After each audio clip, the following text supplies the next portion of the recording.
Hello, everyone, and welcome to today's session. On behalf of everyone at Rev.io, I'd like to thank you for joining us today.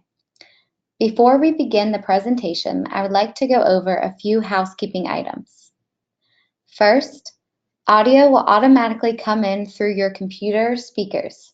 However, if you're unhappy with the quality of the sound or having trouble using your speakers, you can dial in via the phone number and access code listed on the screen. A recorded version of this webinar will be emailed to everybody who registered and attended within 2 weeks. It will also be available for on-demand access from the Rev.io website. And last, we encourage you to ask questions during the session through the GoToWebinar control panel in the questions box. We will have a Q&A session at the end of the event. For those of you just joining us, welcome. Today, Thomas Ginter from Bandwidth will be helping us understand the different types of 911 routing you can provide and best practices for adding a new 911 offering to your services. Without further ado, I'd like to introduce our speaker. Thomas is a certified professional engineer with 911 industry veteran. His focus on emergency services began in 1995, where he chaired the Telecommunications Industry Association working group on emergency services and was a contributing author to the resulting standards. He has been engaged in the design, development, and deployment of emergency services technologies supporting cellular, 2G, 3G, and 4G wireless mobile systems, for voice over IP 911 systems, for text to 911 systems, all on the national scale, as well as statewide systems for next-gen 911. And now I'd like to turn it over to Thomas. Thank you, Olivia. Let's get started. We're going to talk about a lot of behind-the-scenes technology today. 911 remains a very simple service conceptually, but with all things that are quite simple on the surface, there's a lot of complexity underneath, and we're going to go through that. We're going to talk about how 911 works. We're going to talk about the complications to providing this as a very simple service and the options that you have for the technologies that you can use to support your ever-growing, more complex use cases. We're specifically going to talk about three types of interconnection. We are Bandwidth, and Bandwidth is a company, and so a little bit about us. We are what's called a wholesale competitive local exchange carrier. That means that we do not provide direct retail services. Rather, we power CLECs and ILECs and universal communications companies all over the nation. And one of our corporate assets is a complete network of connectivity to 911 infrastructure across the nation. The byline would be connect once with Bandwidth, and we connect to all of public safety across North America. Without further ado, let's talk about how 911 currently works. What's interesting here is that people will often talk about the 911 system in the USA, and we'll focus on the USA today. But there really is no single system. There's no single authority. There's no single individual, at the federal level that's responsible for 911. The FCC produces some regulations in the matter, but they don't provide ubiquitous funding for all of 911. In fact, 911 is a local infrastructure, or at best a regional infrastructure. And as a result, some of the problems and complexities we're going to be talking about come out of that heterogeneous nature of 911 systems that are deployed across the nation. The broad brushstrokes in terms of statistics here is that there's approximately 6,000 independently managed 911 call centers across the nation, 6,000, and they're not coordinated. So that creates, part of our first bit of complexity. Those 6,000 911 call centers are referred to as public safety answering points, or PSAP or PSAP. I will use the term 911 call center or PSAP interchangeably. And what's interesting is that those 6,000 PSAPs or call centers, they have about 24,000 or 25,000 seats in them. So the maximum number of simultaneous 911 call conversations that could be going on at any one time in the nation is around 24 or 25,000. Interestingly as well, there's about 100 to 200 of these automatic location identification databases, and that's where things like address information is stored. So you've got 6,000 public safety answering points, 24,000 seats. They're dipping data out of a couple of hundred of these alley databases for address information, and all of the telecommunications companies that are out there are connected through about 1,000, maybe 750 to 1,000 regional selective routers that in turn touch those 6,000 public safety answering points. So we're already talking about a fairly layered cake of complexity. And in order to decomplexify it, we'll make an invented word today, decomplexify, we're going to talk about bandwidth and the services here that you would use.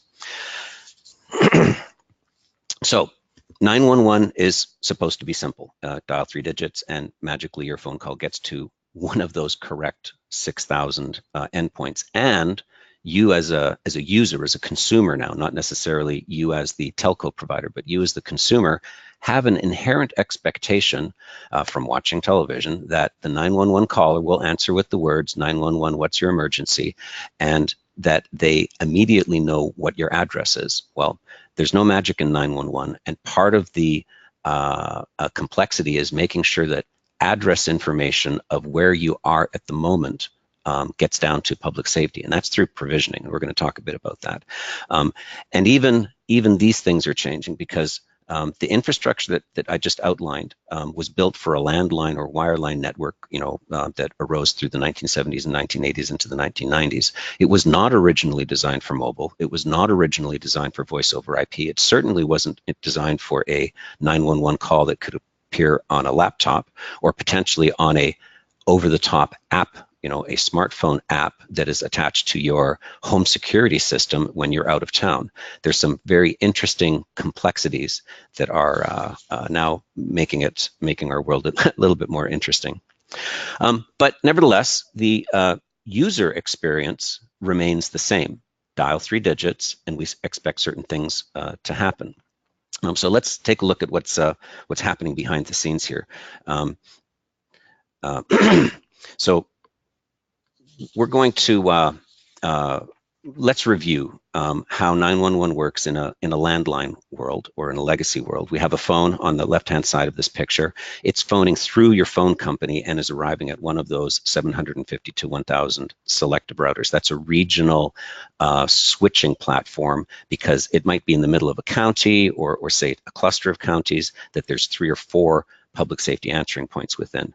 So it needs to figure out which of the ones, and I'm sitting here in Raleigh, North Carolina, and there's a 911 call center in downtown Raleigh. A few miles away, there's one in downtown Cary, and another few miles away, there's one in downtown Durham. So when I make a call from north of Highway 40, that's probably Raleigh, but south of Highway 40, it's going to be in the city of Cary. And that selective router is going to have to figure that out. So the call proceeds from left to right, moving from the phone company to the selective router down to the correct one of those 6,000, or in this case, I guess I wrote down the number 5,500 PSAPs. And when that call arrives, it's going to do a database dip over to this alley database to say, what's the address of record? This means that database has to have an address provisioned in it. And we now know, and we've now been experiencing as we move around with smartphones or laptops that that address is not necessarily static. So does this technology still serve our needs well? Not so much, and there's some issues here. Alley databases are static, and now we need something that's dynamic. The PSAPs remain local, a local connection only, but our telephony services are becoming more and more virtualized, more and more put into the cloud, and the cloud doesn't connect to the ground very well. We also have new regulations. The FCC has come out with MLTS, multi-line telephone system regulations, or ECS, enterprise communication systems regulations, that really start to address some specificity around accuracy of location, notifications in a secure building. An ambulance driver can't get through a locked door So if there's a 911 call in a secure building, there has to be a notification to someone to open the unlock the door and let them in. So these are the things that are changing in the industry, and we're going to talk about a couple of techniques here that you can use to address those use cases. I'm using the word you, and by you, I'm not talking you as a citizen or you as a subscriber. I'm referring to the audience here at Rev.io of competitive local exchange carriers or independent local exchange carriers, phone companies, people who are providing telephony services and voice services and numbering to other people. So you're the retail provider, or universal communication. So when I'm talking about you, I'm really talking about you, the company that is using these tools to provide a higher grade service for 911, or maintain a 911 service that actually works. So why does this matter to you now that we have defined who you are? Well, if you are providing what's called by the Federal Communications Commission a two-way connected service, and that means that you are providing a subscriber a 10-digit telephone number from the North American numbering plan, and they have an expectation that they can use that number to call any other 10-digit number, or that any other 10-digit number in the US can call them. They have a two-way connected service expectation. Then you must also provide 911 to that user. And sometimes, as the world becomes more nomadic, that becomes increasingly difficult. Excuse me. So we're going to talk about the tools. We're going to talk about three solutions. We're going to talk about standard VoIP 911. That's going to be solution one. We're going to talk about dynamic location routing, or something that's coming out of next generation 911. So the first one, again, is going to be standard VoIP 911 with static address provisioning. The second one is going to be handling dynamic movement. The third one is going to talk about latitude, longitude, or coordinates-based routing for, again, certain applications. We're going to talk about these three approaches, or these three individual services.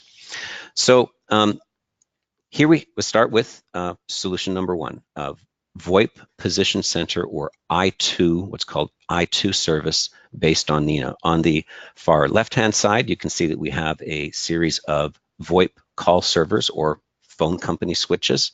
And on the far right-hand side, we have those 6,000 public safety answering points and those intervening 750 to 1,000 selective routers. And I've even thrown a next generation 911 network up at the top, which is a modern instance of telephony infrastructure for multimedia 911. We won't talk about too much about that today. We'll talk about mostly on the left-hand side of the picture. But if all of those three phone companies, for example, were to try to connect to all of those instances of regional 911 networks on the left-hand side, you'd have a bunch of crisscrossing lines across. And so instead, what we do is, we have this I2 VPC, national 911 service, where it's a connect once to us, and we will figure out where to send the call and deliver to all of those endpoints. There's things that are happening here that are important to be mindful of. Number one, that public safety answering point still has an expectation that they're going to get address information to display on the screen. And so that address information has to come from you. You know where your phones are. And again, this is the VoIP 911 for static endpoints. Think in terms of residential, or think in terms of the Polycom phone that's right here on the table in front of me, and there's a series of those in an enterprise building. Those fixed phones that are on desks, I know they're disappearing, but in many cases they're still there, and you have an address. So I'm sitting here in 900 Main Campus Way on the NCSU campus, and I'm in conference room D, and so my address that's presented to public safety would be 900 Main Campus Way, Raleigh, North Carolina, conference room D, floor 5, okay? And that information has to typically come out of the billing system from your side, and that can be through APIs, that can be through file transfers, that could be through portal experiences. But the essence of the standard 911 product, and this is what most people are using still today, is that you provision once a triplet, telephone number, name, address, with a service like bandwidth. There are a couple of other people out there that do it, and we in turn handle that plurality of termination to the appropriate public safety answering point based on that address of record. Okay, so who uses this? Standard example. You've got a coworker in a building who has an accident. Someone's trying to make a phone call to assist them. There's a Polycom here on my desk. I dial 911 from this Polycom, and that pre-provisioned location, that address, is now, the expectation is that it gets through to public safety, and things are pretty good. That's how this works. Lots of these calls made every day. Who uses that product? Scenario number one. Well, the folks that you would expect: Google Fiber, Ring Central, Dialpad. Small to medium businesses use these services. Residential uses these services. But for services that are moving around, for that universal communications app that I've got on my smartphone that lets me use my office line when I'm away from home, or when I'm away from the office rather, so that I can continue my dialing experience using the appropriate business line number rather than my personal smartphone number. That app is now not at the office, and we have to handle the nomadacy. So that takes us to approach number two, and that's dynamic location routing. So let's talk about what that looks like. So this is based on, remember, method one, VoIP 911, I said it was an I2 solution. That I2 designation comes from the North American Emergency Number Association. It's a standard first published in 2005 and re-updated in 2010.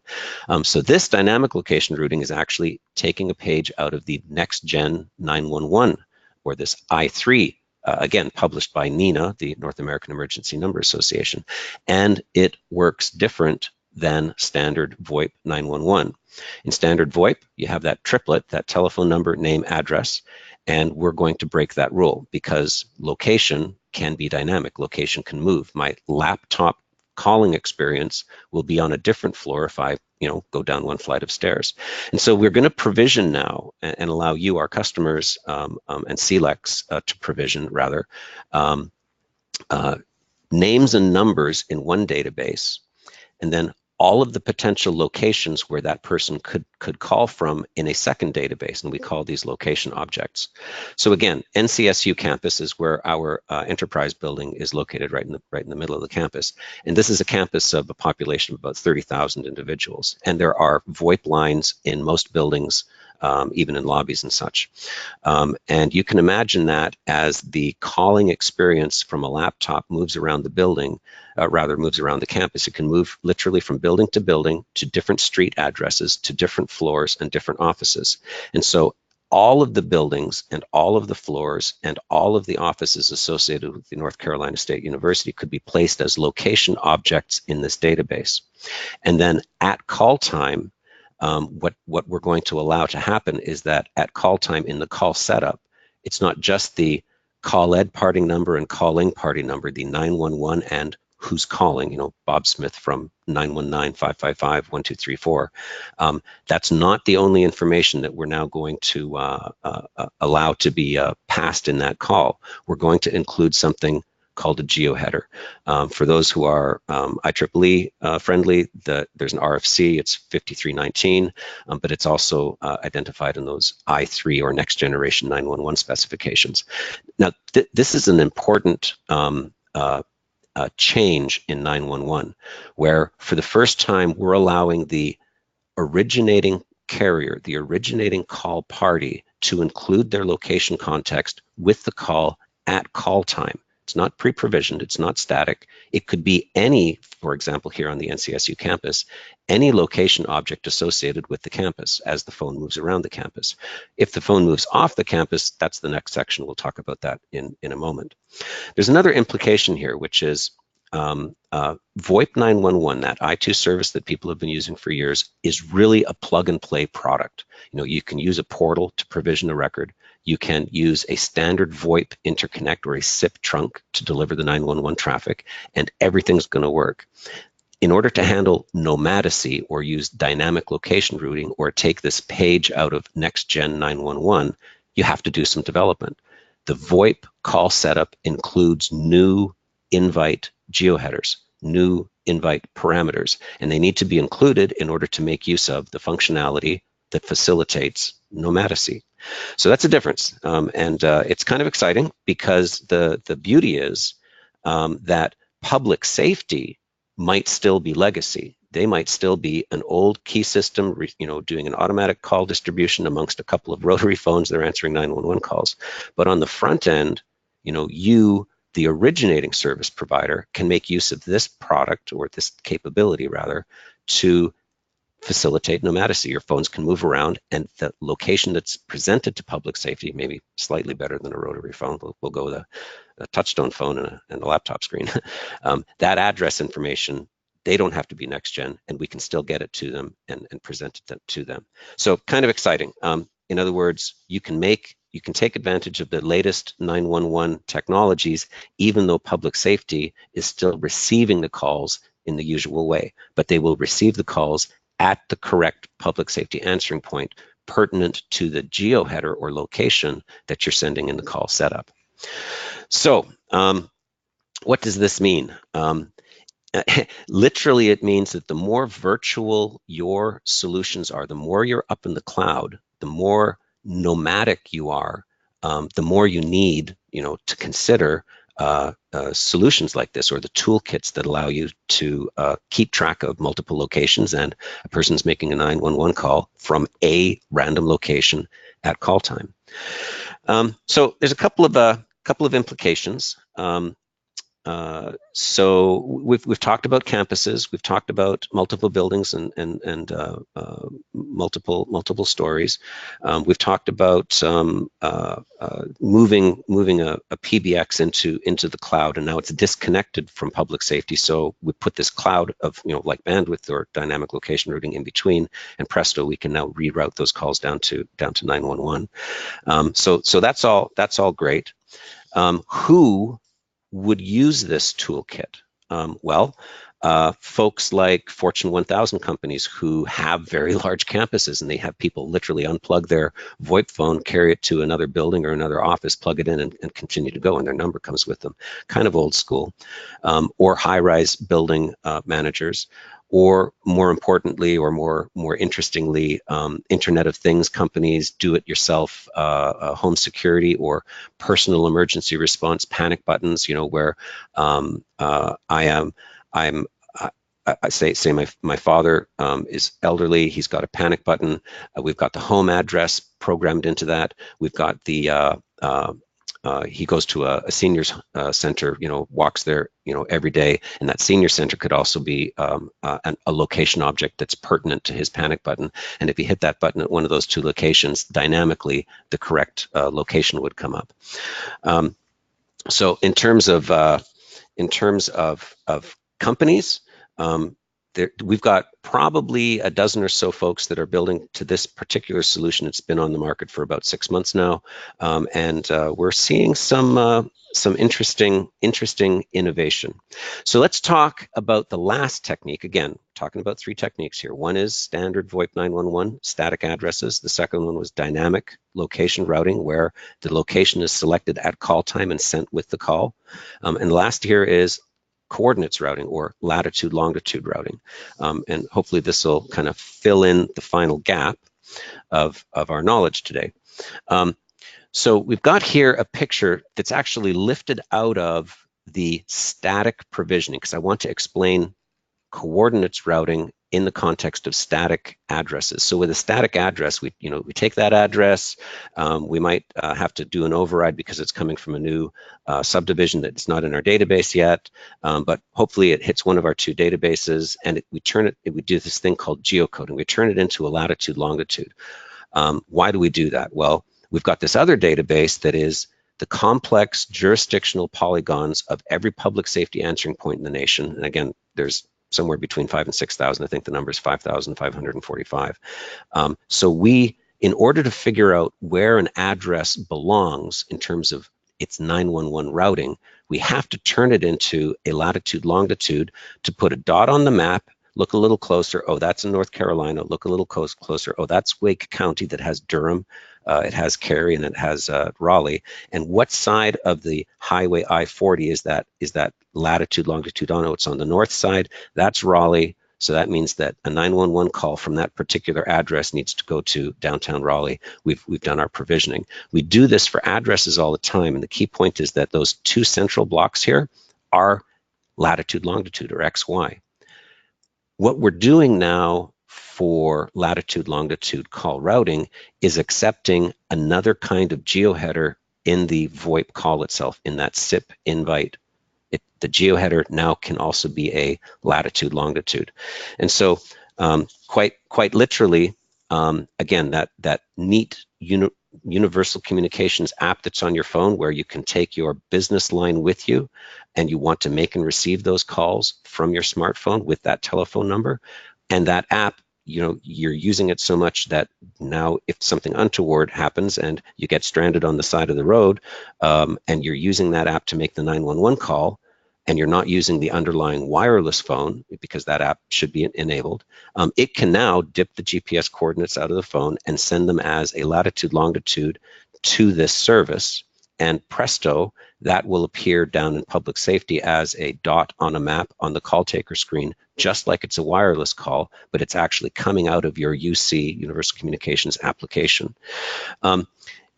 The interesting thing here is that you might go, well, why not just make a phone call using the underlying wireless phone? You could, but in the case that the individual uses your solution for 911, you want to be prepared, and B, it's actually probably more accurate. 911 calls on wireless devices are routed based on the centroid of the antenna projection pattern of the serving cell site. So you could have a cell site on the edge of, I was talking about I-40, it's on the edge of I-40, you drive down I-40, you see all these cell towers, and they have these antenna clusters on them, and that antenna cluster is spraying radio energy across a couple of mile area, and one of those pieces of radio energy is what's being used for your phone, your particular phone call, but the location that public safety is getting for that call isn't where your phone is, it's where the radio energy is going from that cell tower, and so it can be miles off. And this is why wireless calls are often misrouted, okay? So dipping the GPS chipset on the side of the road and making a 911 call using XY routing actually makes more sense and is in many cases going to be more accurate. So I think we've covered a lot of ground here. Again, VoIP 911 solution, number one. Dynamic location routing, solution number two, where you specify the address or the location you're calling from at call time out of a pool of them that you've pre-provisioned. And then belt and suspenders, solution number three is, if you don't have an address, use a latitude, longitude. And all of these types of solutions can come through the same provisioning APIs and same interconnections to solutions like we have. And again, we're not the only ones out there. But there you have it. So who uses latitude, longitude routing? Well, roadside assistance, you can have a call going to roadside assistance going, yeah, I'm stuck on the side of the road, my car won't go. Oh, look at that, there's smoke pouring out of the engine. Oh my gosh, it just burst into flames. Scratch that, don't need a tow truck, I need a fire truck. And so the roadside assistance folks can pull the GPS coordinates out of the automatic crash notification out of the car and get you on your way. Again, Internet of Things, those panic buttons that I just talked about, my father as he's moving from his residence to his senior center on a daily walk. Well, if he gets into a situation where he hits that panic button between those two known addresses, we can now use latitude, longitude routing to figure out exactly where he's at and get that help to him when he's in the middle of that stroll.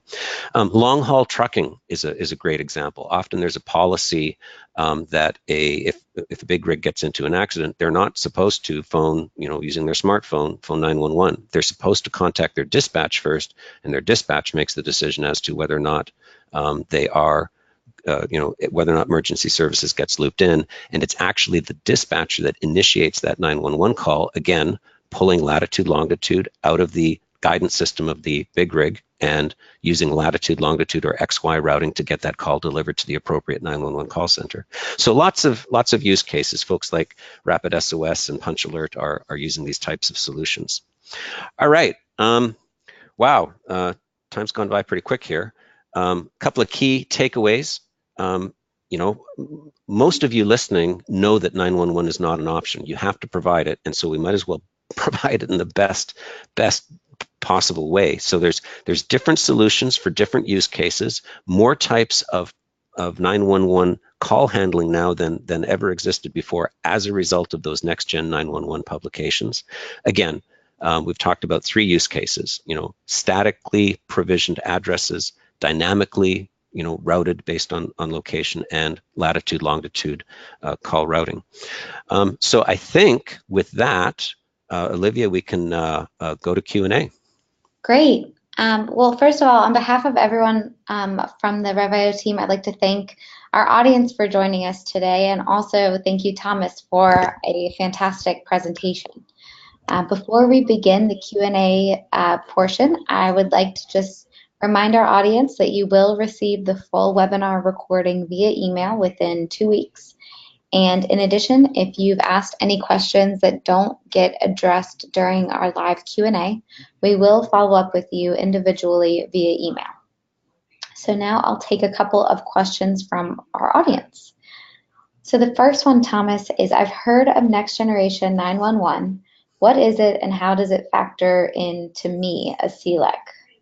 Sure, that's a great question. I really touched upon it. It's almost a whole nother webinar. Let's take 2 passes at that answer.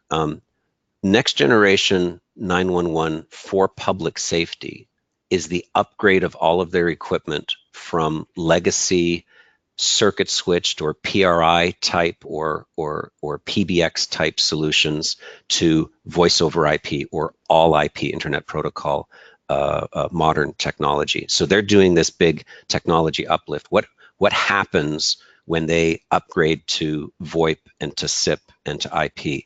Well, let's look at that word SIP for just a moment, Session Initiation Protocol. It's establishing a session between 2 endpoints. And we keep talking about voice or VoIP, but once you've used SIP to establish a session, it can now become multimedia. It could be not just voice, but you could send IMs, you could send text, you can send pictures, you can do live streaming video. So public safety is in this conversion from legacy systems to all IP systems. Initially, they're just implementing voice, but ultimately, at the end of the day, they're hoping to upgrade all of those systems to multimedia. So that's what it means. That's what next generation means for public safety. For the CLEC, it just means that your destination point is changing. And if you're using providers like Bandwidth, we actually insulate you from the conversions and changes that are happening out there in public safety land. So for example, the state of Massachusetts has upgraded all of their public safety answering, all of their PSAPs, public safety answering points, to Next Gen 911. They've put in a statewide emergency services internet. They've built a next generation, what's called a core services set of equipment on top of that, ESINet, and mandated that all telecom communications providers in the state of Massachusetts change the way that they're sending 911 from circuit switched demarcation points to all IP session border controllers. That was a great big mouthful. And if you do business in the state of Massachusetts, you've got a letter and you have to, do these conversions. If you connect once to a, company like Bandwidth, we do all that downstream replumbing for you. That was a really long answer to a simple question. Do you have another one, Olivia? I sure do. That was great. Thank you. What is the difference between these services and just storing my records into a PSALI? Sure. So if you've got, say, an enterprise that has a PBX and they were connected through PRIs, primary rate interface, to the local exchange carrier, the local exchange carrier is not going to take your phone call and adjust your 911 address. They won't do it. What they will do is they will give you a credential to what's called a PS Alley portal or a website, and you can go do your own address management, and that affects the address as it is in the Alley database, the database that the public safety answering point dips from. As soon as you move your the enterprise now, as soon as it moves its telephony system into the cloud, turns it into a VoIP service, and that PRI line goes away, well, that PS Alley solution no longer works. In other words, 911 is broken. This is what I meant by when you virtualize or go into the cloud, 911 breaks. And then you need to do provisioning through a different technique. And one of the 3 techniques that we've talked about today is appropriate. Okay. Great. Thank you for the explanation of what the services do and when to use them. However, if I use one of these services, how do I get the actual call to bandwidth? That's our next question here. That's a great question. I probably didn't make that very clear.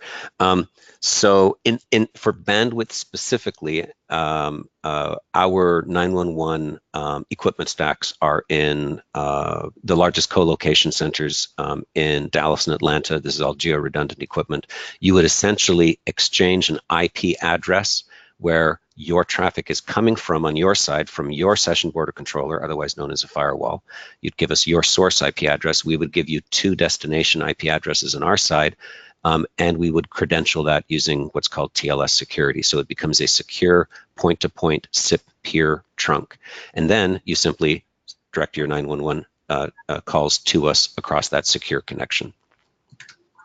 Great, and I think we have time for one more question. So my PBX uses a technique called ELINERL for management of 911 records. Is that compatible with what you are talking about?